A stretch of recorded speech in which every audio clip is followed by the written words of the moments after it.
Hello, everybody. I am ready to start the forecast for May. Before I get started, I just want to share the link on YouTube. And every single time I do this, I forget how. So, I don't even know where the link is. I'm on this YouTube live streaming dashboard, and there's usually a link up top that says view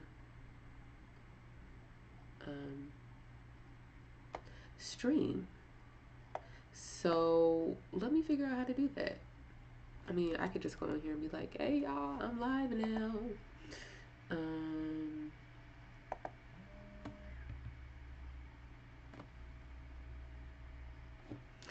um, I'm just gonna retweet the link that I sent before, and then I'm ready to get started. I can talk to y'all while I'm doing this though, because multitask. So if you're new here, I like to do live videos every month to talk about the Sidereal Astrology forecast.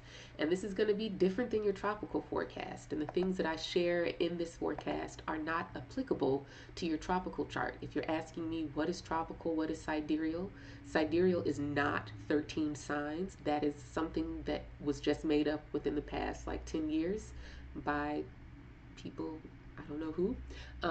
And so the sidereal zodiac is like a different way of calculating time.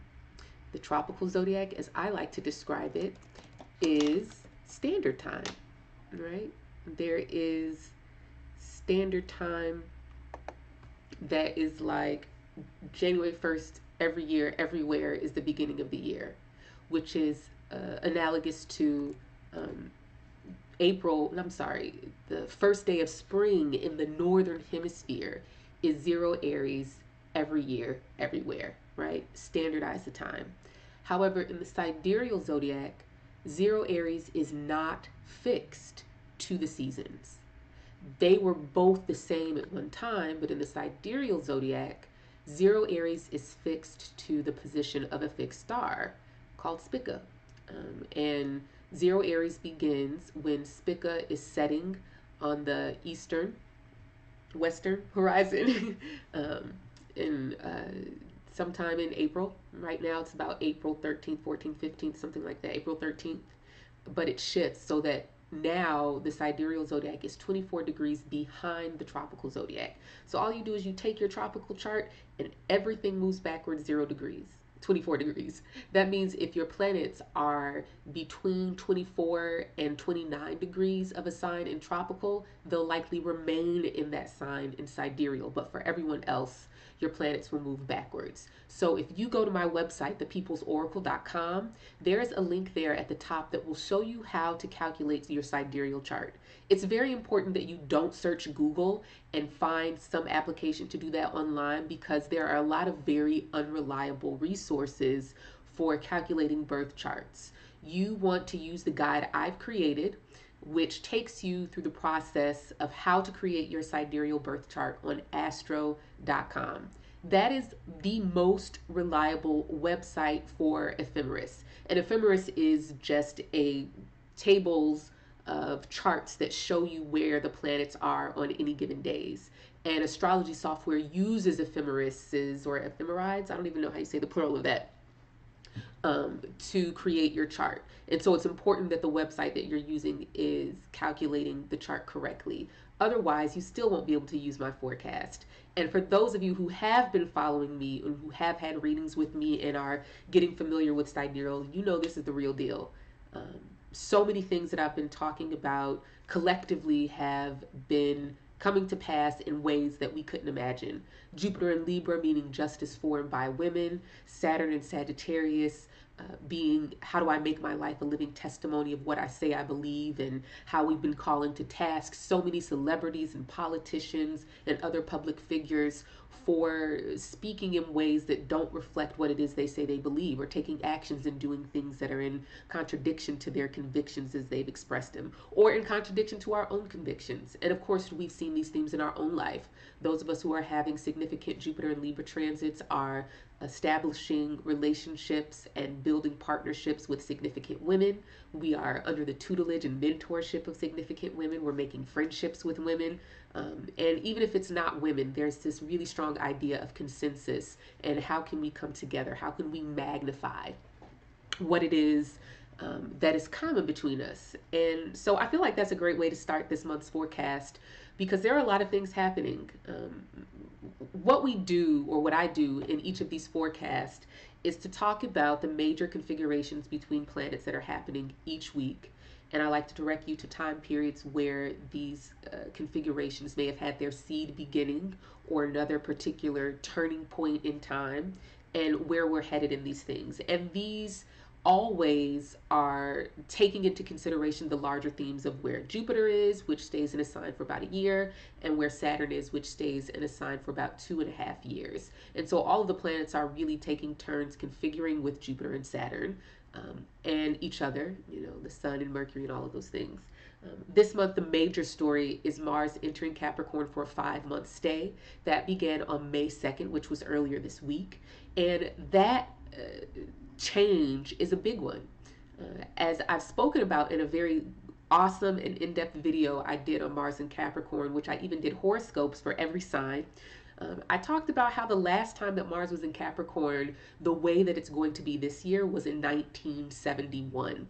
And so for many of us, I'm calling this an unprecedented transit, because we have not been alive for something like that to happen. And if we go back, 1971 and the years that followed were very unprecedented. I mean, Nixon was discovered to have been doing all kinds of illegal things, for which he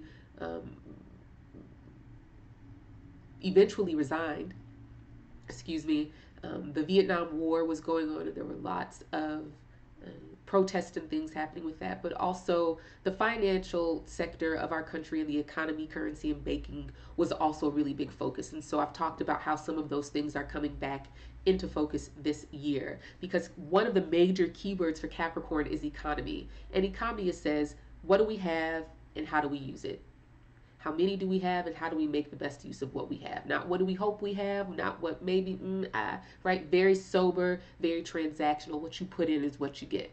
So there are a lot of things happening with the Mars and Capricorn transit this month. But one of the things that I wanted to note, and I made some notes here for you, that what we want to watch, since Mars has just entered Capricorn and won't be making any, I would say, major configurations with other planets until next week.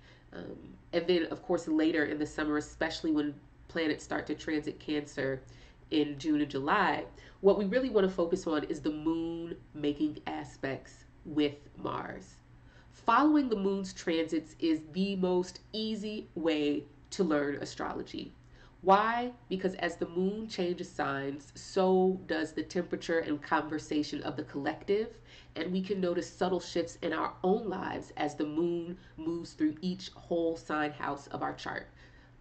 So this weekend really is the first opportunity for us to get a big taste of what this Mars and Capricorn transit is bringing. And I'm pulling up my phone because I want to be able to kind of intersperse a couple of other dates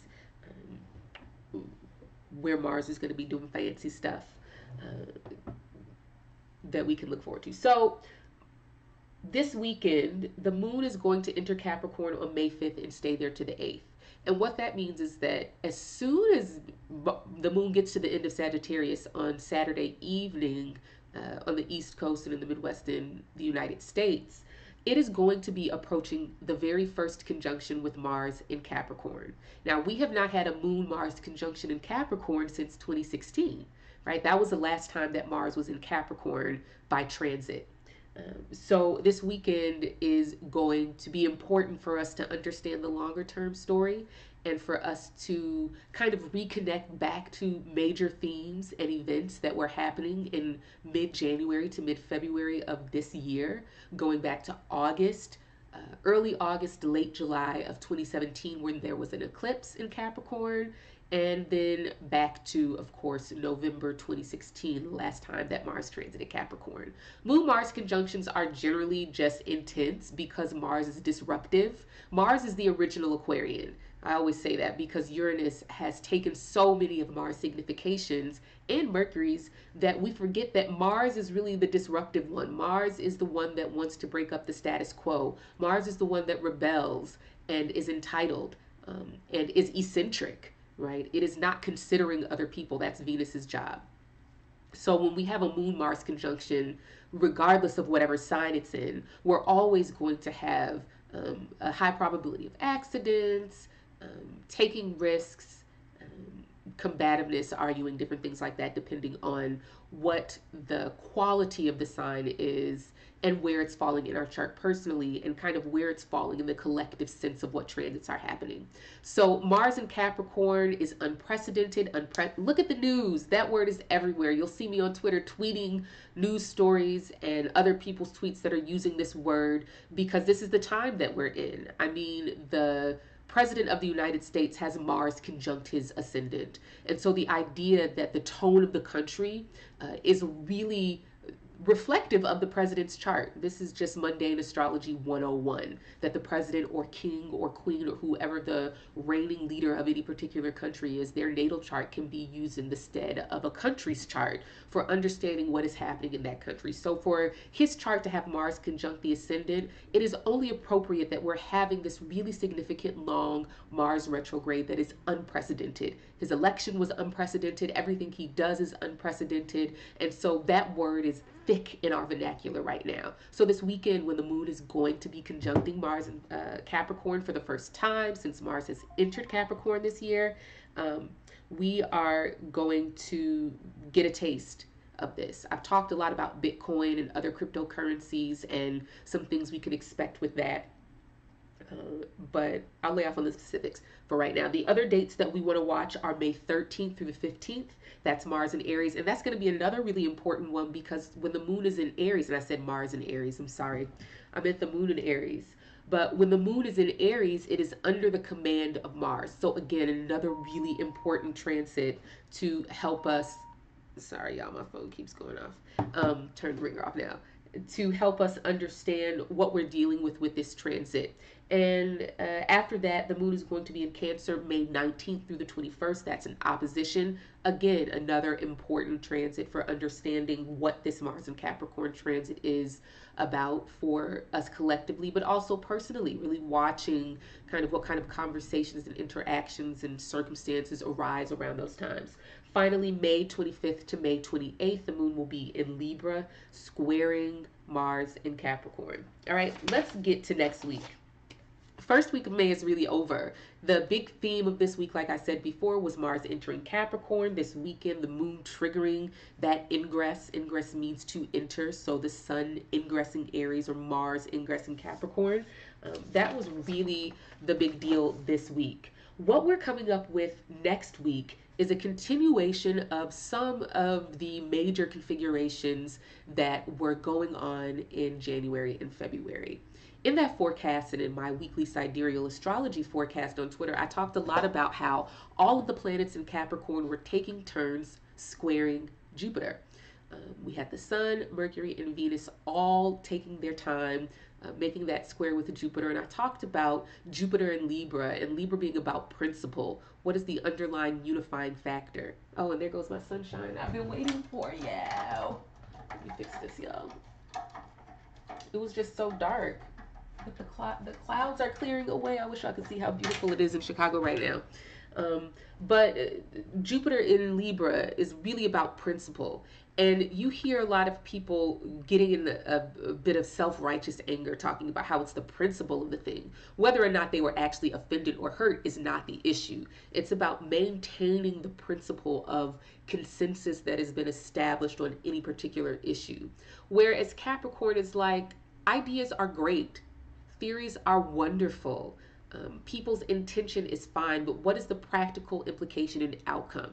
What have we got, and how are we going to deal with it? And so that was the clash between Capricorn and Libra.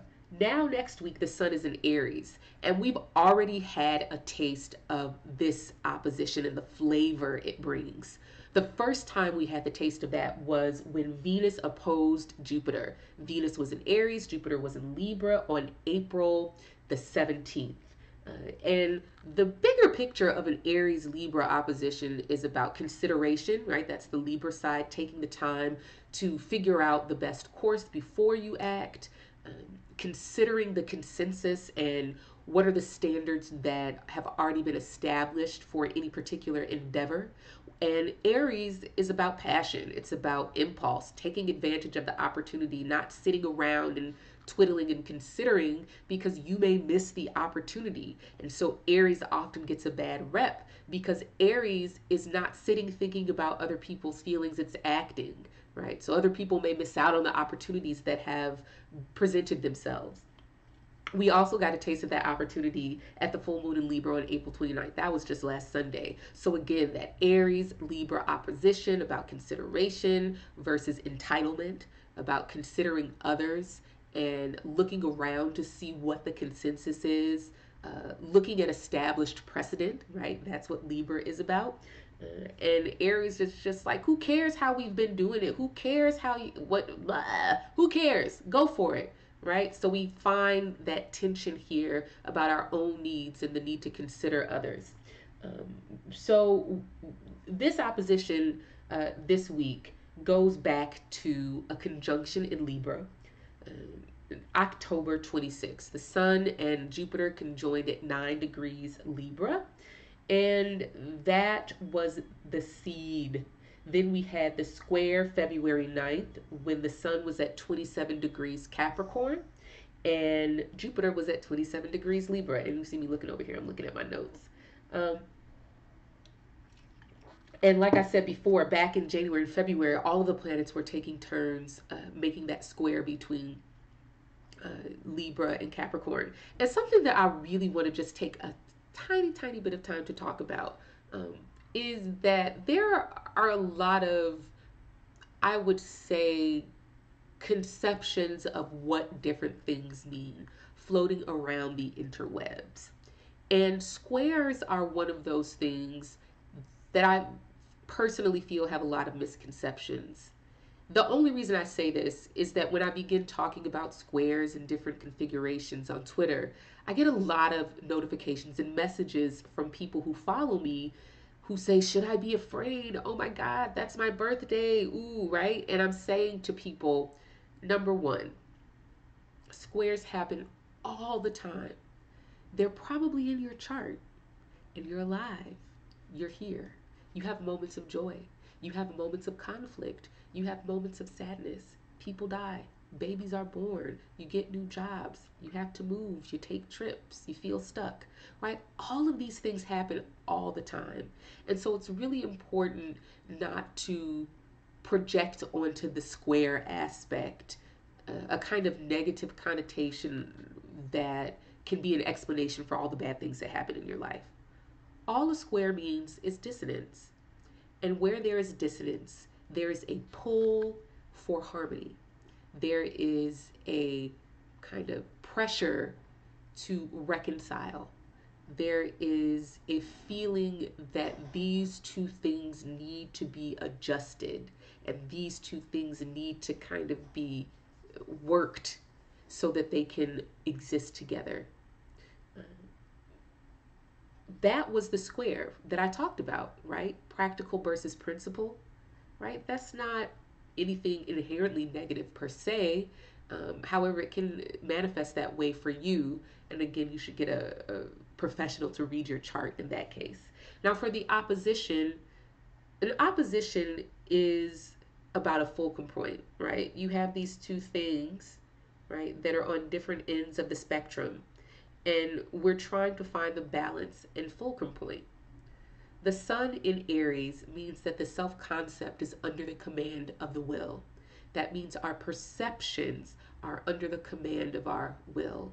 Our need for autonomy supersedes our need for a self concept, for an identity, for a way to see and refine things in our sphere and environment. Jupiter in Libra means justice, fairness, and equality. It means justice for and by women. It means Me Too and Time's Up. All of these things are important themes. So when we see the sun always represents significant men, like leaders, and we've already well established what Jupiter means. So at this opposition next week, which is on, what's the exact date here? May 8th. There is definitely a possibility where major news stories come into the fore regarding Me Too and significant men. Now, we've seen that a lot already, right? Jupiter has been busy, right? This opposition has been building really for the past week.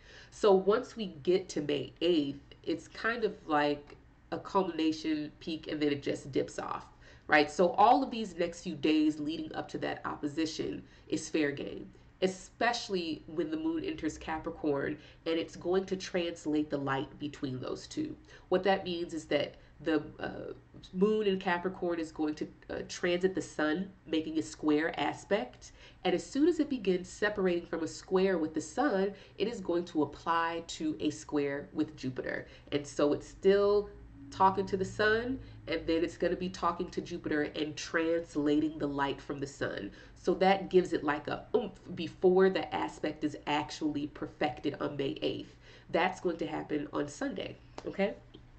Those are major things. Next week, Mercury enters Aries. I feel like we should take this moment and give gratitude for the fact that Mercury is finally going to leave Pisces. Listen, I'm with y'all. This Mercury retrograde has been long. Do you remember when Mercury entered Pisces? March 1st. It is going to be May 9th when Mercury finally leaves Pisces. I know I'm being dramatic, but listen, Mercury is not happy in Pisces. I titled the blog post that I wrote about this transit Anchored at Sea, right? Now, do you want to be anchored at a dock where you could actually get off the boat and walk on land? Or are you just sitting out in the middle of the ocean, just floating away? That's what it's felt like for 2 months and some change, right? Because that's over 2 months that Mercury will have been in Pisces. Mercury left its retrograde shadow on May 3rd. That was a happy moment. Symbolic, not necessarily significant in any real way because Mercury is still in Pisces for another week. But I feel like that's like, okay, Mercury is transiting some new ground now. We don't have to keep going over the same things over and over and over and over and over again, right? Mercury in Pisces says that sometimes words are just not the best way to communicate things. Sometimes there are pictures. Sometimes it's body language. Sometimes you say words and they don't come off the way that you actually meant them to, and maybe you don't even know if the other person is interpreting them the way that you intended for them to come out. That's difficult. How do we communicate with each other when the meaning of words is so up in the air, right? People say things and like, well, that's not what that meant. But the actual definition of the word is, Mercury is Pisces is like, but that's not really what I meant. Pisces is a shapeshifter, right? It's kind of amorphous. It doesn't really have its own shape. It's taking on the form of whatever container it's in any given time and space. This is Pisces and Mercury. Mercury is a shapeshifter too. Mercury, the metal, is liquid at room temperature. And so it can take on the form of whatever container it's in, just like Pisces. This is just a really ambiguous thing, right? The sign opposite Pisces is Virgo. And Virgo is very much about what is the precise calculation and quantification for what we're dealing with.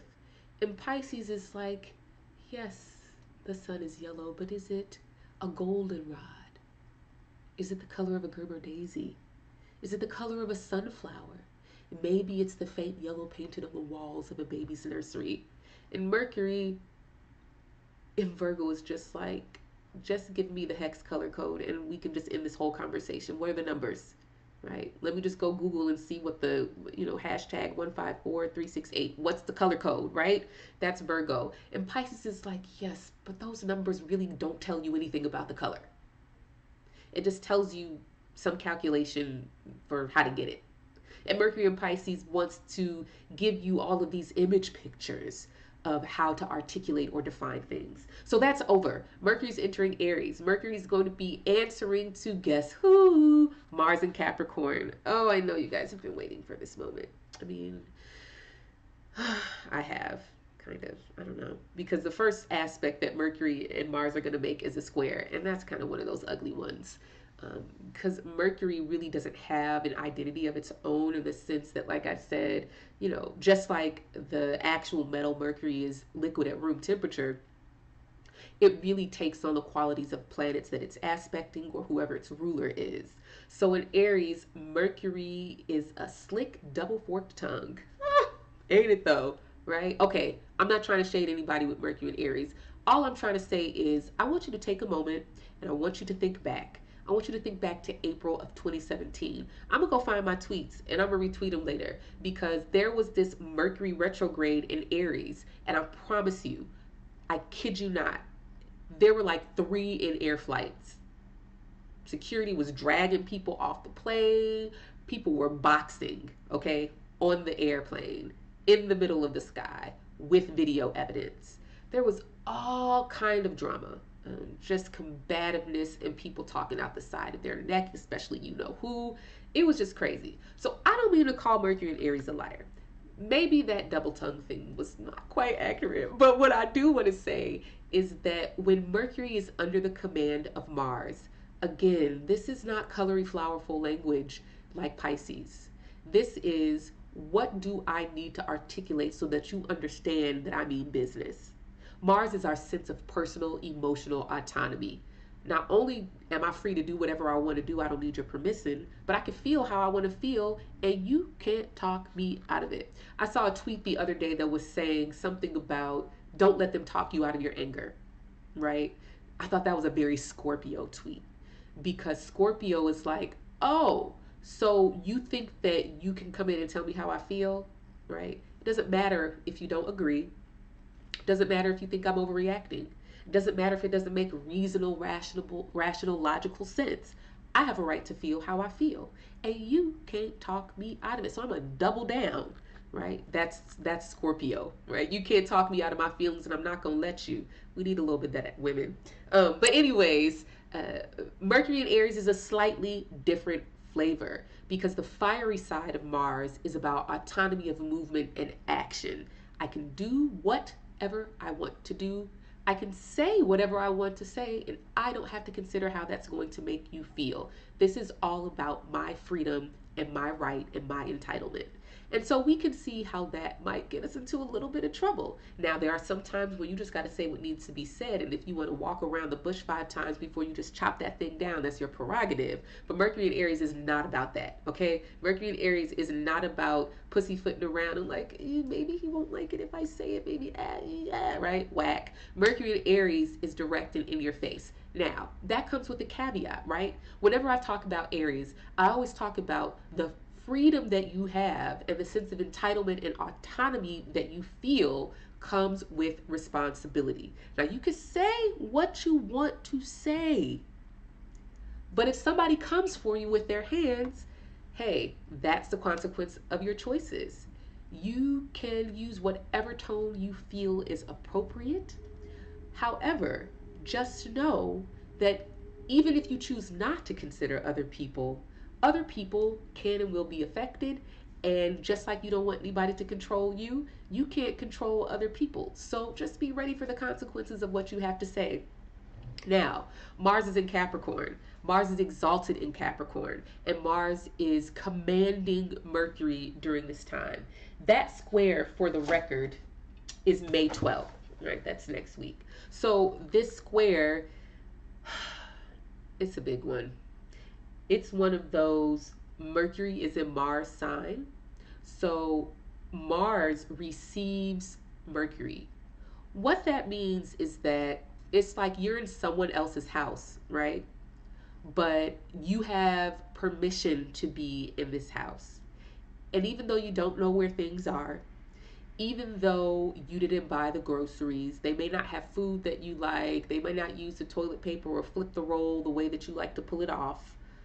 You have permission to be here, and you have on the phone or access to the person whose house it is. So you can figure out your way around.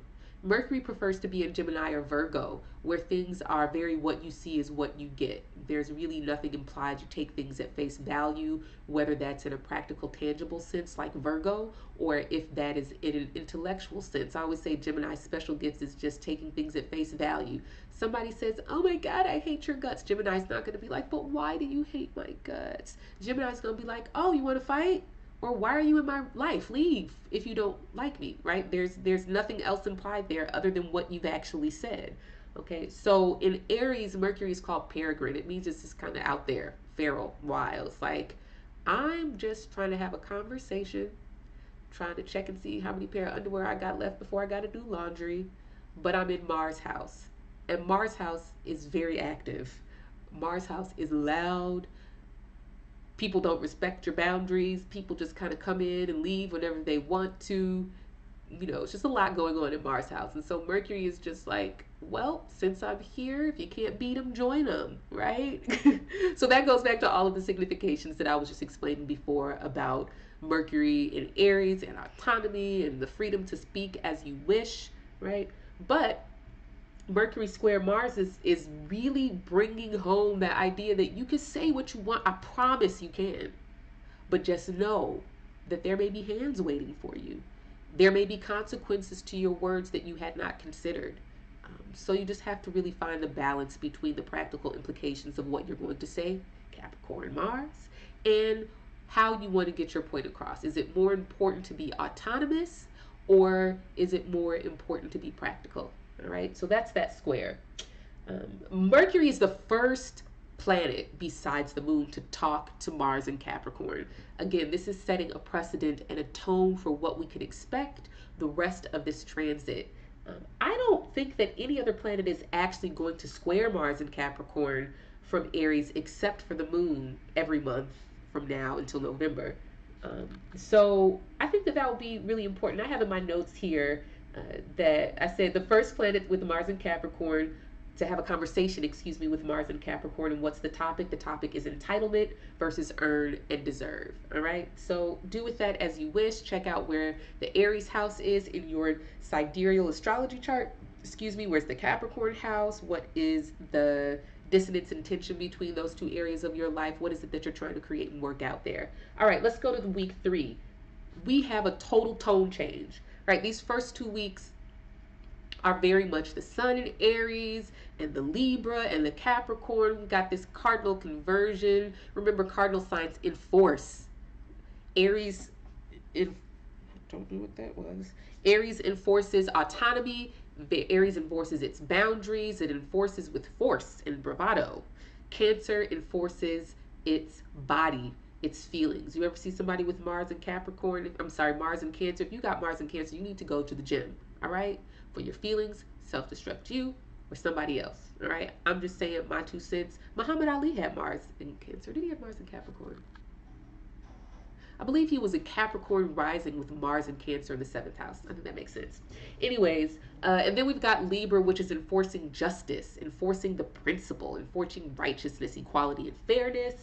And then we have Capricorn, which is enforcing order, enforcing economy, all of these things. So that's been the major theme of the first 2 weeks of May. Once we get to the 14th, Sun enters Taurus, Venus enters Gemini, and then there's a full moon in Taurus. So I was talking about this yesterday on Twitter because Venus has been in Taurus since last week. You know, I gotta get these dates right. When did Venus enter Taurus? The 20, no, 19th of April. So Venus has been in Taurus since the 19th of April. And that was kind of wild because, you know, Venus in Aries was caught up in this opposition with Jupiter a couple days before that. It was really, really, really busy and electric, and then like radio silence. Because once Venus entered Taurus, it didn't make any aspects with any other planets. The sun was in the sign right next to it. I think it made a sextile with Mercury like last week or something like that. But other than that, all of the planets have been in signs that are not in aspect to Taurus, right? So if this is Taurus here on the ascendant, you've got Scorpio here. So Libra is here in the sixth house of Taurus. That's called being out of aspect. And then you have Scorpio and then Sagittarius here where Mars and Saturn have been. So again, that's out of aspect. And then you have Aries in the 12th house of Taurus, which again is out of aspect. So who would Venus talk to besides the moon? Mars has just entered Capricorn. So Venus is going to move on before Mars can catch up because Mars is moving so slow. Mars ain't going to be done with Capricorn for another 6 months or whatever it may be. So this Venus in Taurus transit has been wild because I started talking about that transit I guess right when it happened, and I was saying how Jupiter was answering to Venus in Taurus, and there was just a lot of victories for women.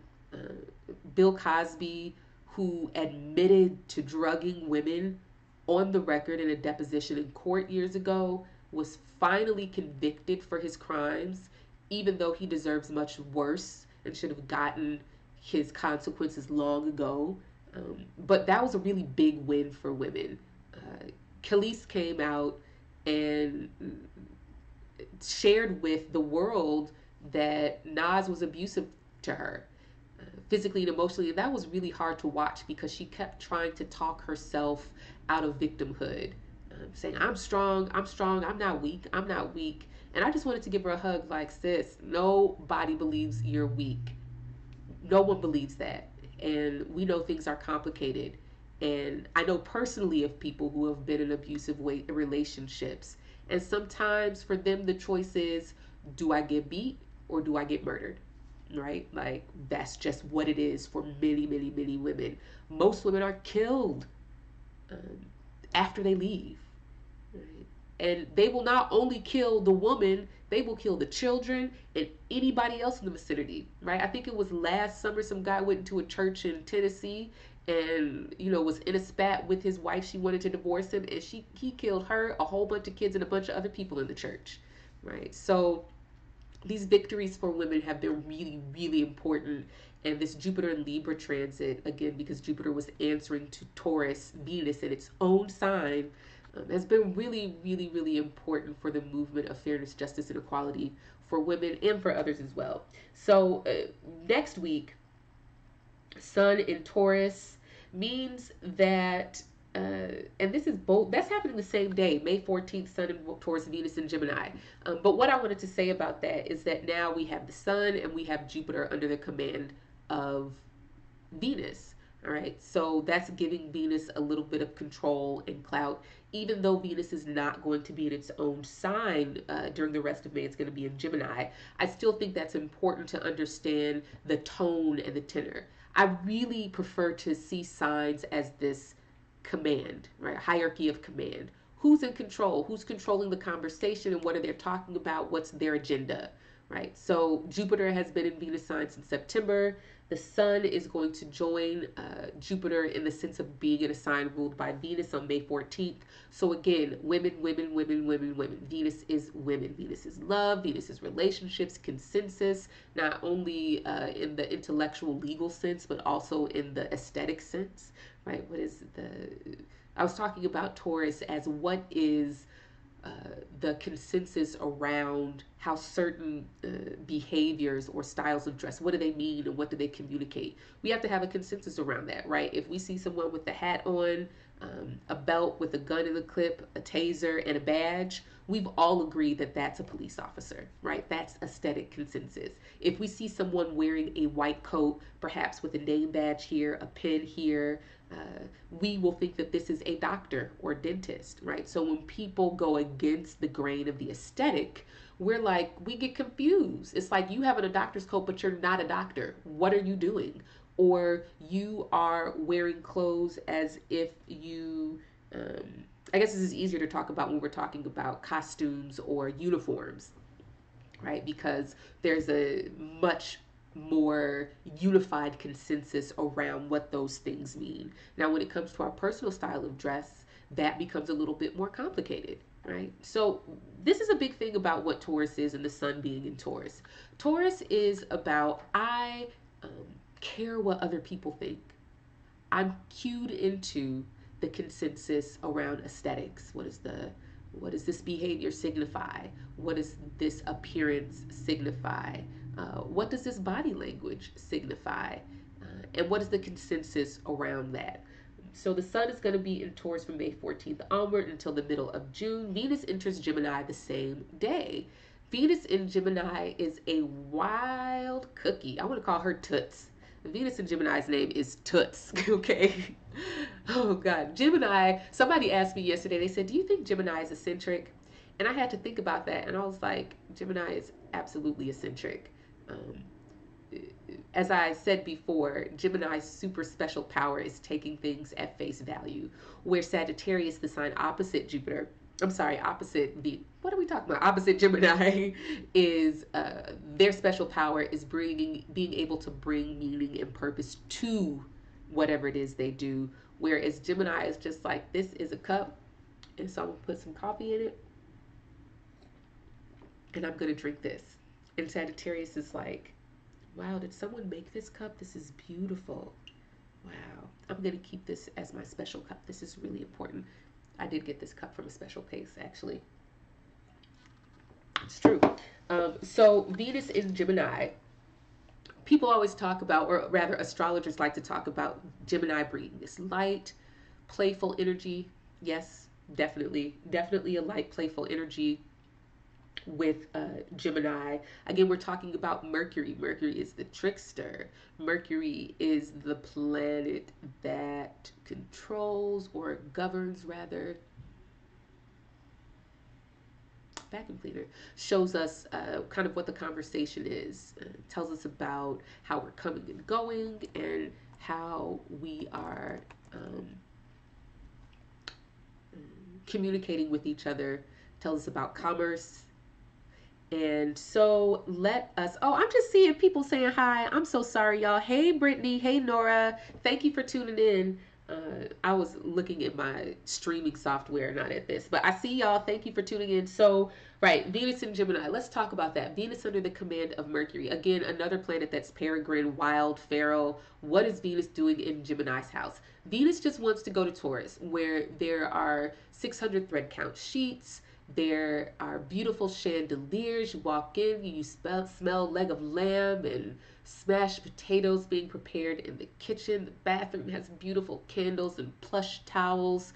The soaps and the creams and perfumes are so beautiful, right? That's Taurus and Venus. Or Venus wants to be in Libra, where we're having these in-depth conversations about our intellectual ideas and how we can use our faculties of reasoning and good judgment in order to come together to a new consensus. Venus in Libra is the enforcer of justice, the enforcer of legal order. It's the judge, it is the legislator, it is the attorney, right? So Venus in Gemini is like, wow, you guys talk a lot in this house. I don't even know which conversation I want to join. Do you guys even know what you're talking about? Right? This is the house of Gemini. I would say Gemini is really good at maintaining a sense of curiosity, being open to new sources of information. Now, what they do with it, I don't know. Don't ask me. I don't have no Gemini, right?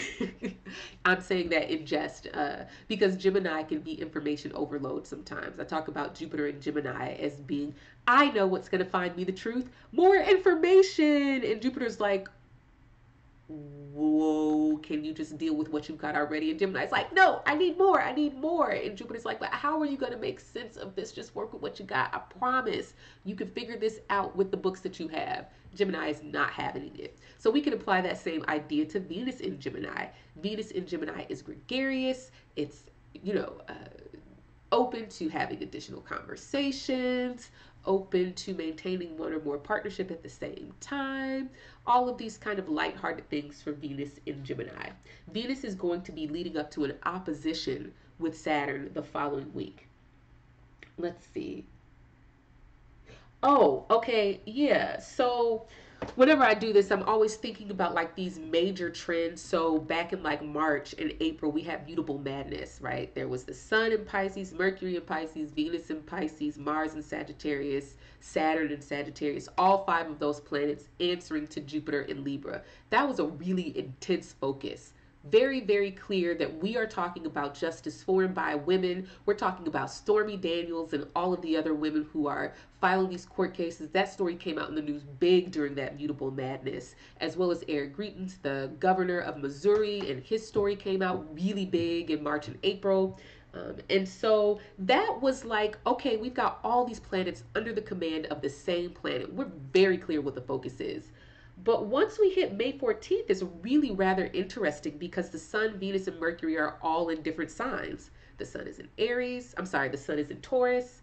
Mercury is in Aries, and Venus is in Gemini. For me, that gives kind of an all over the place feeling, right? There are a lot of conversations and things going on. There are 3 houses in your chart that have the quicker moving planets in them. And so rather there being this intense focus, say, on Pisces like it was in April and March, excuse me, the focus scatters a little bit. So the Sun is answering to Venus, Venus is answering to Mercury, Mercury is answering to Mars, Jupiter is answering to Venus, Saturn is answering to Jupiter. It's just like, okay, who's in control of the narrative here? All right, can somebody just tell me what the agenda is? Can we just really talk about how we're going to get, like, what is going on? And then you've got Mars in Capricorn, which is answering to Saturn. So everybody's in everybody else's house, and nobody really knows what's going on. It's just a whole lot of confusion, planetary-wise.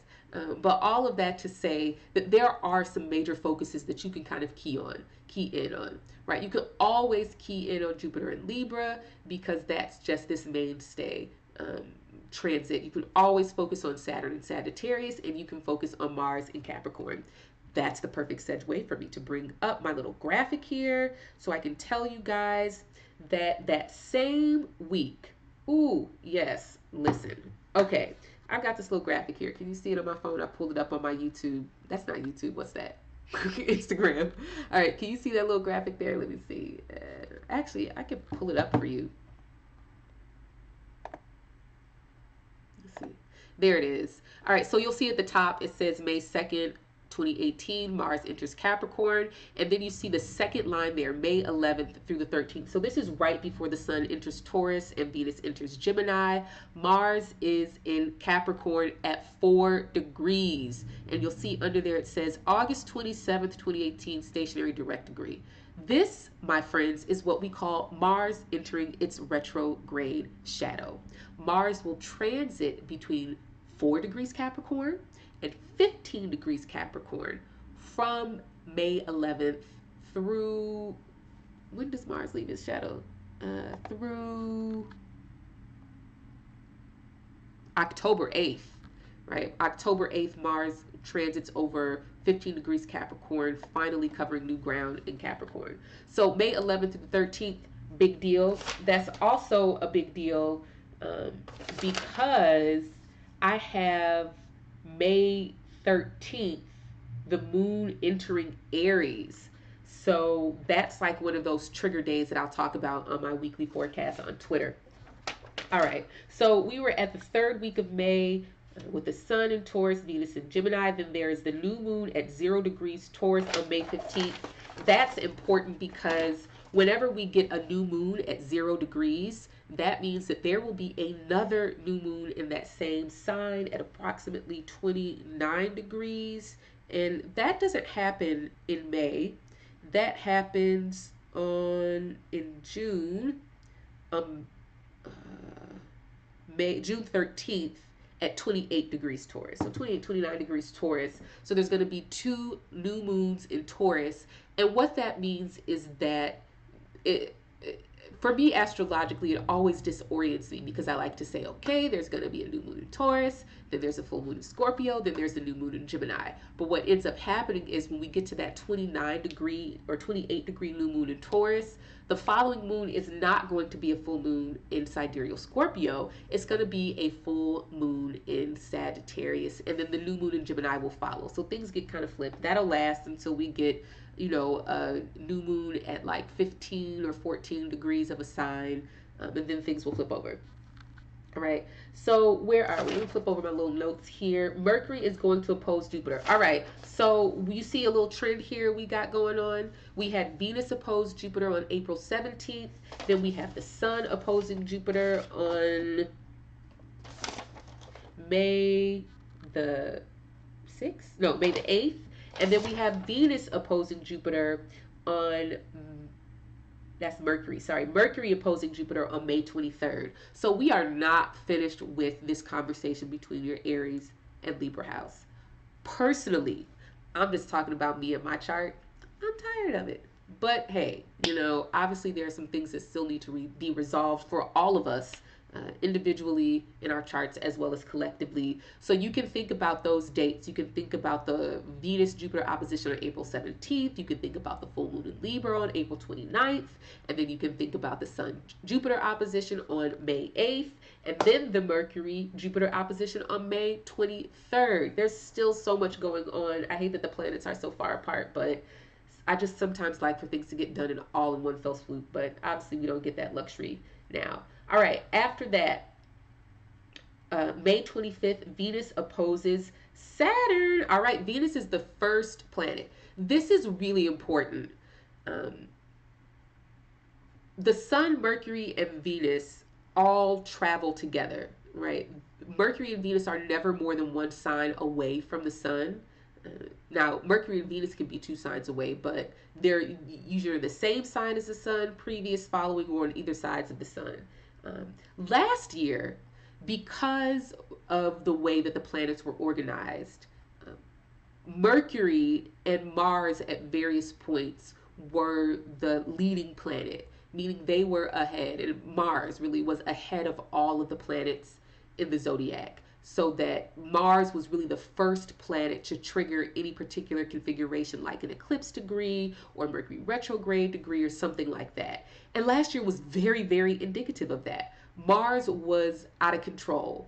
Fights, shootings, accidents, all of these things, bickering publicly and being really combative, disruptions, all of these kinds of things were very, very, very much the tone of 2017. But now Venus is ahead of the pack. So Venus is, moved ahead to Gemini, even though the Sun is still back in Taurus and Mercury is still back in Aries. Venus is leading the charge. And so that's a totally different tone. Venus is not Mars. Mars is very disruptive, very much about being territorial and staking the claim of this is mine, I'm going for it, move out of my way, right? Very brash and entitled, but also, self-preservation. If somebody's going out of here, it's not gonna be me, right? That's very, very much Mars, but Venus is the opposite, considering other people, very much about consensus and collaboration, finding the common denominator between people, places, and things, and also women. So you can really see in something as simple as that, what's really happening astrologically and how it reflects the tone of what's going down here on Earth. That women are boss, women are in charge, women are leading movements, women are demanding justice, they are the enforcers of equality and fairness. One of the things that I don't think that I've talked about in videos, though I've talked about it on Twitter, is 2018 being the return of the union. And we can see that in Jupiter and Libra, right? The consensus and common denominator that's bring us together, as well as Venus speeding ahead of everything. And Venus is speeding ahead of everything because it's going to go retrograde later this year in Libra. So again, these themes just repeating over and over and over and over again. If you are unclear on where to align yourself, it is with women. Now, you can do what you want. All I'm saying is that women are controlling the conversation this year. Okay? That's just what it is. The Mars and Capricorn thing and the Saturn and Sagittarius thing are not even the Saturn and Sagittarius thing. The Mars and Capricorn thing is a different thing. And, I'll be talking more about that on Twitter, and I've done a whole video on that. But Jupiter in Libra, Venus being ahead of all of the planets, moving quickly, as well as Venus in Libra retrograde later this year, that tells us a lot about who, what, when, where, and why this year. So Venus is going to be the first planet to oppose Saturn. Remember, was it end of March into April, I believe? End of March into April, planets were all taking turns squaring Sagittarius from Pisces. Major feature was the Mercury retrograde squaring Sagittarius from Pisces. And I talked a lot about what that means, but Venus is leading the pack of planets in Gemini, opposing Saturn and Sagittarius. Now, we had this last year. Saturn was retrograding backwards in the first 4 degrees of Sidereal Sagittarius in June last year. And so the Sun and Mercury all took turns opposing that Saturn. But now Saturn is in Sagittarius for good till the end of next year, end of 2019. So we'll have a lot more opportunities for planets to make aspects with Saturn without worrying whether or not it's going to go back into Scorpio, because it's not. So Venus opposed Saturn. I want to talk more about the Gemini Sagittarius opposition than anything, and I'm making this quick because I'm at the end of the month. And I don't know if I can make this under an hour. We'll see. We're at 55 minutes now. Anyways, Gemini versus Sagittarius. I talked about Gemini as being able to take things at face value, really not looking in too deep. It allows it to be curious, to change quickly, to not be so into one thing that they miss something else coming along, where Sagittarius can be just like, wow, this thing here, and it's all kind of stuff happening over there. But in the larger theme of Saturn and Sagittarius, 1, making my life a living testimony of what I say I believe. 2, how am I to invest the inherent limited time, energy, and resources that I have? How? You are going to do Jupiter things. You are going to consider your personal convictions, your moral convictions, your religious and spiritual convictions. You are going to be politically active. You're going to speak your mind. You are going to be like the chaplain of Congress, the House of Representatives, who Paul Ryan tried to bully into resigning, and he came back like, hold up, rewind, it's your, right? He came back like, this is not going down like this. I'm not going out like this. Now, if you want to fire me, then you have to show just cause, but I'm here to do my job. I'm hired to lead and guide spiritually, and if you have a problem with what I'm doing, then you can go through the necessary channels to let me know, and we can work something out. That just gave me so much life. It was so indicative of this Saturn and Sagittarius transit. And then the moon was in Sagittarius. I was calling that a astrological grand slam. So Gemini and Sagittarius, though, again, that opposition about finding the fulcrum point, finding the middle ground where you can refrain from going from one extreme to another. Last year, when this aspect was coming up, I believe it was Sun and Mars that really got deep into that opposition, because Venus was behind because of the retrograde in Pisces earlier in 2017. So Venus didn't get a chance to do that. Venus is getting a chance to do that now. But last year I talked about, everything looks so exciting. Oh my God. I want to try it. I want to do it. Let's do it. Yes. And Saturn's like, no. Tisk. You cannot do everything.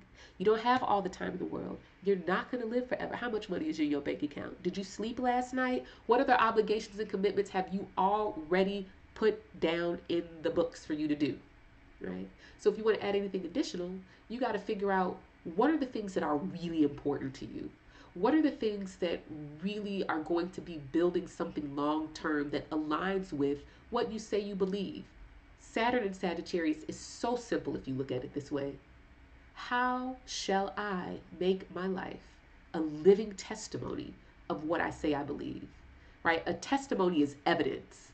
Right? Someone goes and gives a testimony because they have something important to add to the narrative that one of the attorneys is trying to build in this case. So when our lives are a testimony, our lives, what we do, how we invest our energy, where we spend our money, who we vote for, all of these things are a testimony of what we say we believe when Saturn is in Sagittarius. And so if you haven't figured out what it is that you believe, what your convictions are, what your core values are, what are the main factors that inform the choices that you make in your life, if you have not figured that out, this transit is the time to do that. And as we have things like Venus opposite Jupiter in Sagittarius, we start thinking about our relationships, we start thinking about our collaborations and strategic partnerships and all of those things. Okay. Um, uh, Venus, and I don't think this is going to happen this month because Venus is only at 13. I don't think that's going to happen till next month. What I'm talking about is the eclipse in late Gemini in July. And since Venus is ahead, it's going to be the first to trigger that degree. So let me just see when Venus gets to 26 degrees Gemini. That, ooh, okay. Wow, okay. Okay, that's not going to happen until like the first or second week of June, so we won't talk about that. But it is important that we're getting into that Gemini eclipse area. May 26th, Mercury enters Taurus, so now we have the Sun in Taurus, Mercury in Taurus, both answering to Venus, along with Jupiter and Libra answering to Venus. So we're pulling things together. People are trying to get on the same page. We're working this out. The only thing about these Taurus transits is that they're not really aspecting any other planets, right?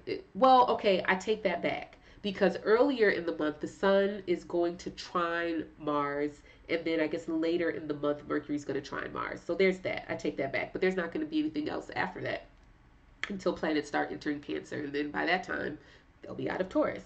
Okay. Last thing that happens this month, I feel like, is a great bookmark to the month, or bookend rather to the month because of how the month began. The month began with Mars beginning its 5-6 month transit of Mars in Capricorn, and the month will end with a full moon in Scorpio under the command of Mars. At the same time, the exact time that that full moon is occurring on May 29th, from May 27th to May 30th, Mars is going to trigger the degree of the July 27th, 2018, eclipse. That is the big eclipse this year.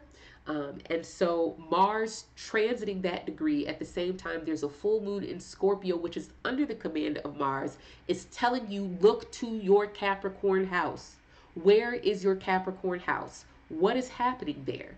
What was happening there back in January and February? What was happening there in August of last year? What was happening in January and February of 2017? And finally, what was happening in November 2016? What was happening in your Capricorn house? If you do not know when your Capricorn house is, you need to find out, because you won't know where to look. But I'll tell you this, you don't even need to know what your Capricorn house is. As I was explaining to someone yesterday, astrology works like a calendar. Even if you don't know your chart, your house, just use these dates. Use these time frames that I've just given you to really understand what this Mars and Capricorn transit is going to bring for you, and make those connections, connect the dots so you can see where is it that you are trying to do something that you've never done before. Where is it that you are willing to put in the effort in order to get out what it is that what you want, and where are you going to withdraw your energy maybe because you realize, like, no, I don't really have time for all of that. There's some other things that I'm trying to do, and if you're not going to give me what I need, then I'm going to go somewhere else and get it. All right? That's our month. And I made it to 1 hour and 2 minutes. This month is fun. It's interesting. June is crazy. I'm just letting you know right now. It's going to get lit when I start talking about all of the predictions that I've made using Chinese astrology. Beginning at like June 5th, 6th, it's on and popping. And when you see the forecast for that month, you will know why. In the meantime, you should be following me on Twitter at People's Oracle. If you wonder where I am, what I'm doing, what I'm talking about, follow me on Twitter at People's Oracle. I tweet every day. I have astrological commentary on everything. I make predictions. I talk about Chinese astrology. Like this past week, I did a thread on Kim Kardashian to see what she's going to do with her special husband, Kanye West. So you want to go to my Twitter page at People's Oracle and see exactly why June and October are big months for her this year. And if you are in Chicago, last Sunday, what was that? April 29th, that full moon in Libra. I was doing in-person readings for $25 for a half hour at Haji, Haji Healing Salon, which is this Black woman owned, run, and curated healing salon that brings together community acupuncture, yoga, various forms of meditation, various forms of divination like astrology, oracle readings, divinatory readings, tarot, all of that stuff, all on the south side of Chicago. You've never ever seen anything like this if you're in Chicago. So, lucky for you, I'm going to be back there on May 20th. And then from there on forward, I will be at Haji Healing Salon doing half hour readings for $25. Half hour every second Sunday of the month. How do you participate in that? You can show up and walk in, but I'm pretty sure that once word gets around that I'm doing these readings for so low, that the online bookings will fill up. So you can check back the week prior to May 20th at Haji, Haji, healingsalon.com, and there will be a little page for me where you can book a slot. You'll be able to put in your birth info so that we can come and we could talk about Mars and Capricorn. We could talk about the Gemini eclipse coming up. We could talk about the Capricorn eclipse. We could talk about Jupiter and Libra. We could talk about whatever you want in that 30 minutes.